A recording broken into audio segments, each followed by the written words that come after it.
Assalamualaikum warahmatullahi wabarakatuh. Selamat pagi anak-anakku, selamat pagi semuanya.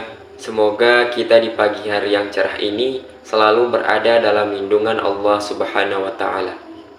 Di pagi hari yang cerah ini, kita akan belajar mata pelajaran fikih terkait dengan pelajaran bersuci. Tetapi alangkah baiknya sebelum kita belajar, mari kita berdoa belajar terlebih dahulu. Bismillahirrahmanirrahim. Raditu billahi rabba wa bil islami dina wa bi Muhammadin nabiyya wa rasula. Rabbi zidni ilma warzuqni fahma. Amin. Baiklah, untuk itu mari kita simak video pembelajaran berikut ini. Hari ini kita akan belajar spesial mengenai pelajaran bersuci. Dalam kehidupan sehari-hari, hidup sehat dan bersih adalah hal yang penting. Bahkan, memelihara kebersihan dan kesucian erat sekali kaitannya dengan keimanan. Hal ini sesuai dengan sabda Rasulullah Shallallahu Alaihi Wasallam yang artinya, dari Abi Malik Al-Asy'ari berkata, Rasulullah Shallallahu Alaihi Wasallam bersabda, suci itu sebagian dari iman. Jadi, orang beriman haruslah menjaga kesucian dan kebersihan badan, pakaian, dan tempat tinggal, seperti lingkungan sekitar. Terlebih pada waktu akan melaksanakan ibadah mahda, seperti sholat, membaca Al-Quran, dan tawaf bagi orang yang sedang melaksanakan haji atau umroh. Allah Subhanahu wa Ta'ala berfirman, Bismillahirrahmanirrahim. Innallaha yuhibbut tawwabina wa yuhibbul mutatahhirin. Yang artinya, sungguh Allah menyukai orang yang taubat dan menyukai orang yang menyucikan diri. Quran Surah Al-Baqarah ayat 222. Berangkat dari hal itu, maka kita perlu mengetahui mengenai tata cara bersuci.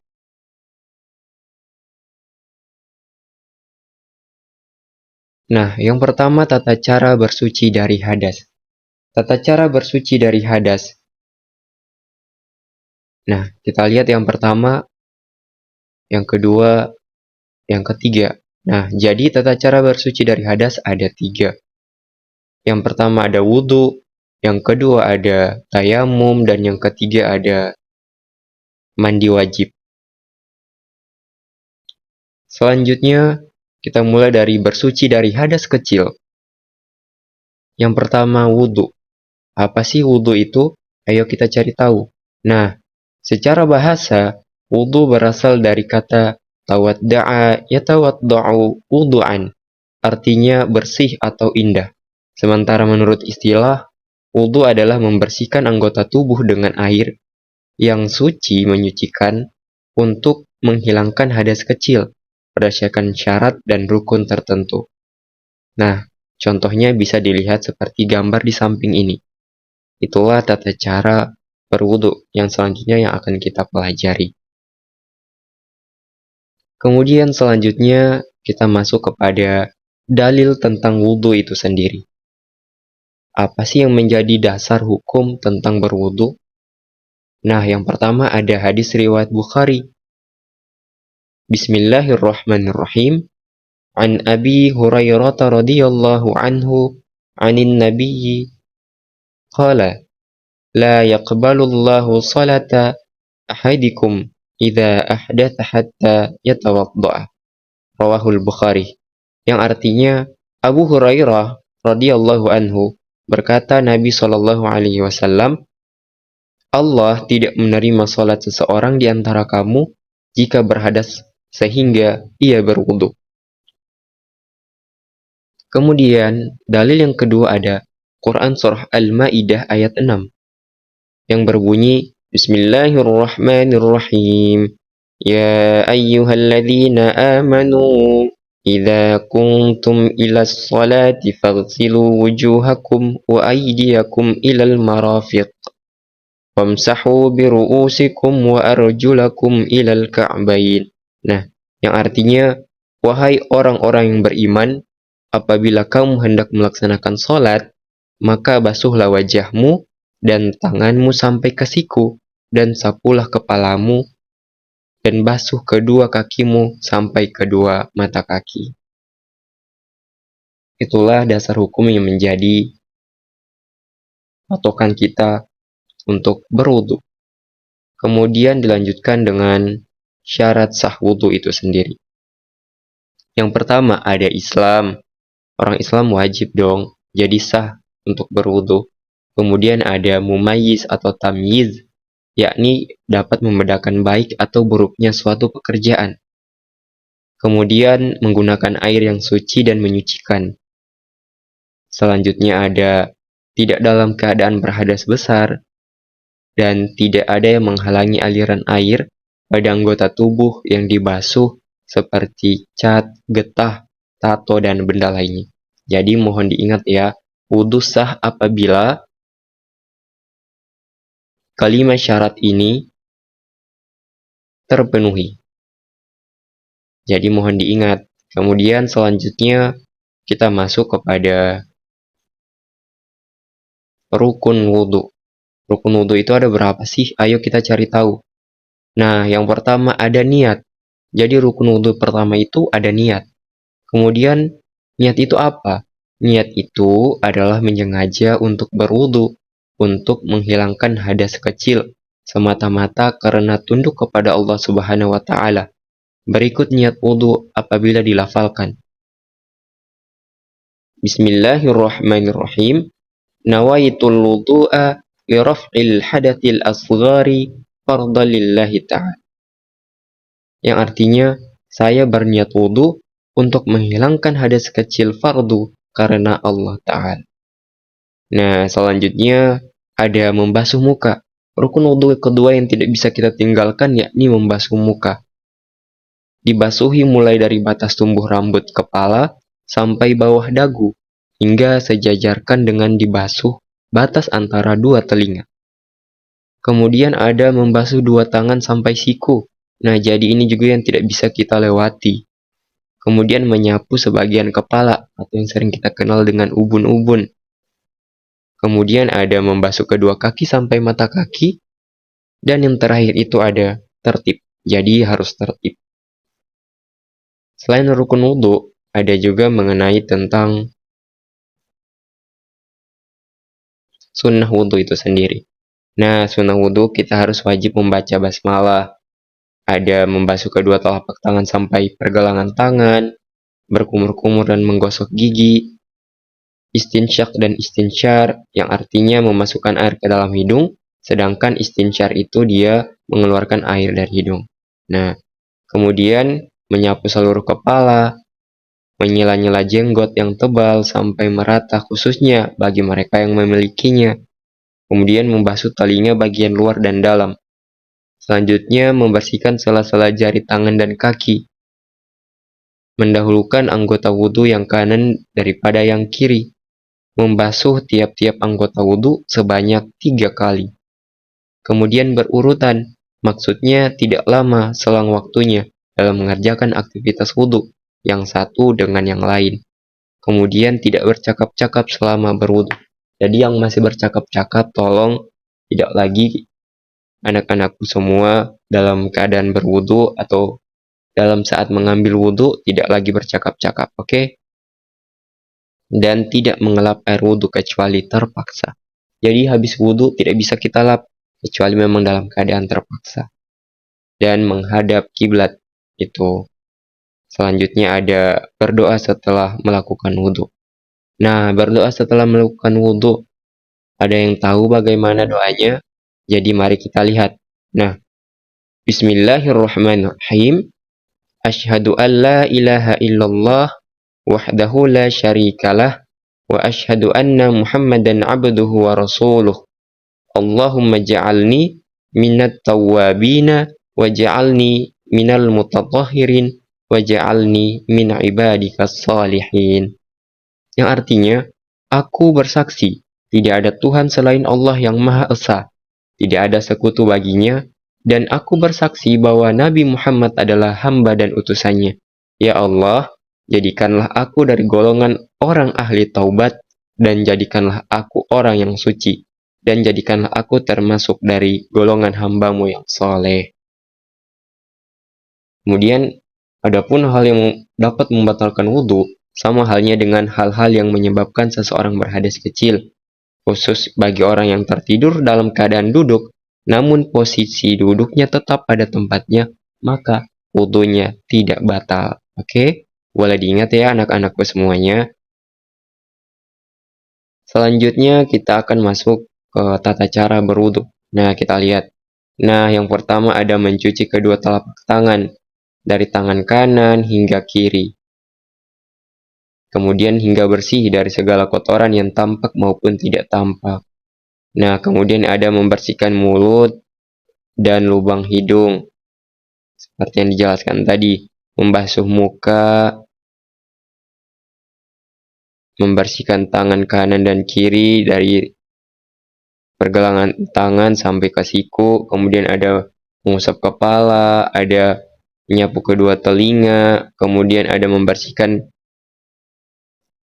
jari jemari kaki, dari kaki hingga mata kaki. Kemudian selanjutnya berdoa sesudah wudhu, seperti yang telah Ustadz hafalkan tadi atau yang telah Ustadz lapatkan tadi. Oke, boleh dimengerti ya untuk tata cara berwudhu.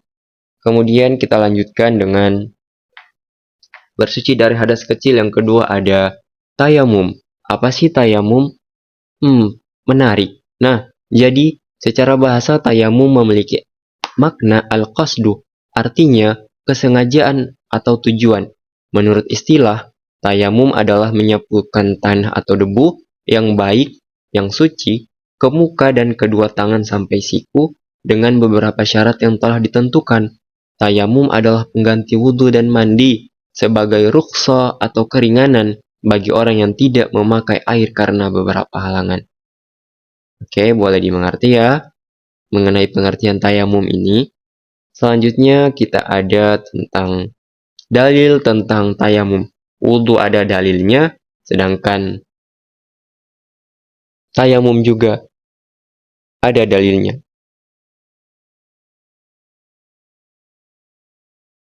Dalilnya Bismillahirrahmanirrahim. Wa in kuntum mardu aw ala safarin aw jaa ahadun minkum minal ghabiti aw lamastumun nisa falam tajidu ma'an fatayammuma sa'idan tayyiban famsahu biwujuhikum wa aydiyakum min. Yang artinya, dan jika kamu sakit atau dalam perjalanan atau kembali dari tempat buang air atau menyentuh perempuan, maka jika kamu tidak memperoleh air, maka bertayamumlah dengan debu yang baik atau suci. Usaplah wajahmu dan tanganmu dengan debu itu. Quran Surah Al-Ma'idah ayat 6. Selanjutnya ada sebab-sebab dan syarat tayamum. Nah, bisa kita lihat. Sebab-sebab diperbolehkannya tayamum. Ada sakit, dalam perjalanan, dalam kurung pesawat udara kita bisa tayamum, tidak menemukan air. Yang ketiga, kemudian syarat tayamum itu sendiri, ada halangan, misalnya sakit yang tak boleh kena air, yang sakitnya sudah parah. Kemudian sudah masuk waktu sholat ketika air tidak ditemukan. Kemudian ada sudah diusahakan mencari air namun benar-benar tidak ada, maka kita boleh bertayamum. Kemudian menggunakan debu atau tanah yang suci. Jadi harus tanah yang suci, bukan tanah yang kita injak sehari-hari. Dan menghilangkan najis sebelum melakukan tayamum. Selanjutnya ada rukun tayamum itu sendiri. Nah, yang pertama niat. Jika diucapkan, niatnya adalah sebagai berikut. Bismillahirrahmanirrahim. Nawaitu tayammuma liistibahati sholati fardalillahi ta'ala. Yang artinya, aku berniat tayamum untuk melakukan sholat fardu karena Allah Ta'ala. Kemudian ada mengusap muka dengan debu, ini rukun ya. Kemudian mengusap kedua tangan sampai siku dengan debu. Dan yang terakhir tertib atau berurutan, yaitu mendahulukan rukun yang pertama dan mengakhirkan yang terakhir. Nah, selanjutnya ada sunnah tayamum itu sendiri. Yang pertama, membaca basmalah. Yang kedua, menghembus atau meniup debu dari telapak tangan agar debu yang menempel itu tipis. Kemudian mendahulukan anggota badan yang kanan daripada yang kiri. Kemudian ada membaca doa setelah tayamum, sama seperti doa setelah wudhu. Jadi bisa dipakai doa setelah wudhu kepada doa setelah kita bertayamum. Nah, tata cara tayamum. Nah, yang pertama bisa diperhatikan pada gambar berikut. Kedua telapak tangan diletakkan pada tempat yang mengandung debu. Kemudian yang kedua telapak tanganmu ditiup atau dikibaskan agar debu yang menempel tidak terlalu tebal. Yang ketiga, seperti gambar, usapkan kedua telapak tanganmu ke muka hingga merata seperti mengusap wajah saat wudhu. Selanjutnya, kedua telapak tanganmu diletakkan pada tempat yang mengandung debu. Seperti langkah kedua, usahakan tempatnya berbeda. Selanjutnya, usapkan kedua telapak tanganmu seperti mengusap tangan ketika wudhu. Dan yang terakhir, membaca doa akhir tayamum seperti doa akhir wudhu. Nah, selanjutnya ada bersuci dari hadas besar, yakni mandi wajib atau mandi besar.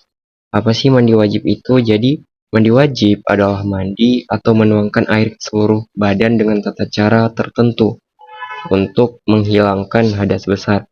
Hal itu adalah pengertian dalam syariat Islam. Arti al-ghuslu secara etimologi adalah menuangkan air pada sesuatu.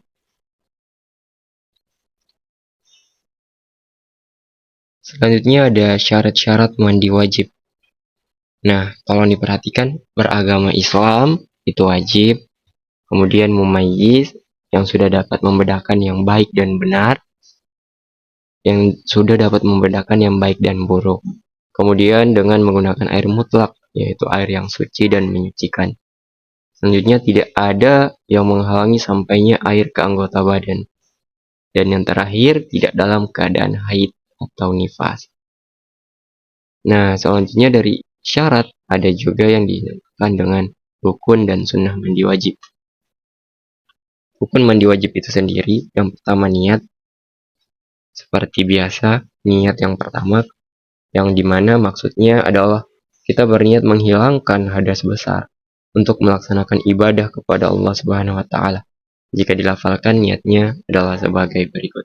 Nah, bismillahirrahmanirrahim. Nawaitul ghusla yarfil hadatsil akbari fardlillahi ta'ala. Yang artinya, saya berniat mandi untuk menghilangkan hadas besar, fardu karena Allah Ta'ala. Kemudian, rukun selanjutnya ada meratakan air ke seluruh tubuh, mulai dari ujung rambut sampai ujung kaki. Yang ketiga ada menghilangkan najis apabila ada di badan. Sunnah mandi wajib. Yang pertama baca bismillah, kedua berwudu sebelum mandi, ketiga menggosok-gosok seluruh badan dengan tangan, keempat mendahulukan anggota badan yang kanan kemudian yang kiri, selanjutnya berturut-turut tidak berselang waktu seperti yang di sunnah pada tata cara wudu. Selanjutnya ada tata cara mandi wajib. Kita ambil contoh untuk yang perempuan, bagi para ukhti, niatnya nawaitul ghusla li raf'il hadatsil haidi lillahi ta'ala. Jadi aku niat mandi wajib untuk mensucikan hadas karena Allah Ta'ala. Nah, diucapkan dalam hati. Kemudian kita mencuci kedua tangan. Yang ketiga membersihkan kemaluan dengan tangan kiri. Jadi tidak menggunakan tangan kanan. Selanjutnya ada berwudu. Jadi jangan lupa sesuai tata cara berwudu. Yang kelima, mengguyur kepala sampai ke pangkal rambut. Dari ujung rambut sampai ujung kaki. Kemudian mengguyur seluruh tubuh dan pastikan benar-benar bersih, tidak ada kotoran yang menempel. Kita sudah masuk atau kita sudah mendapatkan materi tata cara berwudu, tata cara tayamum, dan tata cara mandi wajib. Jadi, untuk itu telah selesailah pembelajaran kita pada pagi hari yang cerah ini. Alhamdulillah, itulah pembelajaran kita pada pagi hari ini mengenai pelajaran bersuci. Jadi, mohon diingat ya, bahwasanya bersuci itu penting. Sebagaimana kita mau melakukan ibadah, menghadap diri kita kepada Allah Subhanahu wa Ta'ala, harus dalam keadaan bersuci terlebih dahulu. Ingat, di dalam Quran Surah Al-Baqarah ayat 222 tadi sudah dijelaskan, sebagaimana Allah berfirman, Innallaha yuhibbut tawwabina wa yuhibbul mutatahhirin. Sungguh Allah menyukai orang yang bertobat dan menyukai orang menyucikan diri. Jadi lagi dan lagi Ustadz tegaskan, jangan lupa bersuci terlebih dahulu sebelum kita melakukan ibadah kepada Allah Subhanahu wa Ta'ala. Selanjutnya, jika anak-anakku semua ingin melatih pengetahuan, Ustadz sudah sediakan game ataupun kuis yang bisa anak-anakku semua mainkan. Jadi Ustadz sudah letakkan linknya di deskripsi ya. Jadi bisa dicek setelah pembelajaran kita pada pagi hari ini. Baiklah, cukup sampai di sini pembelajaran materi kita tentang pelajaran bersuci. Baiklah, cukup sampai di sini pembelajaran kita mengenai materi fikih tentang bersuci. Lebih dan kurangnya Ustadz mohon maaf. Mari kita tutup pembelajaran kita pada pagi hari ini dengan melafazkan hamdalah. Alhamdulillahirabbil alamin. Lebih dan kurangnya Ustadz mohon maaf. Sekian, wallahu muwaffiq ila aqwamit thoriq. Wassalamualaikum warahmatullahi wabarakatuh. Bye bye semuanya.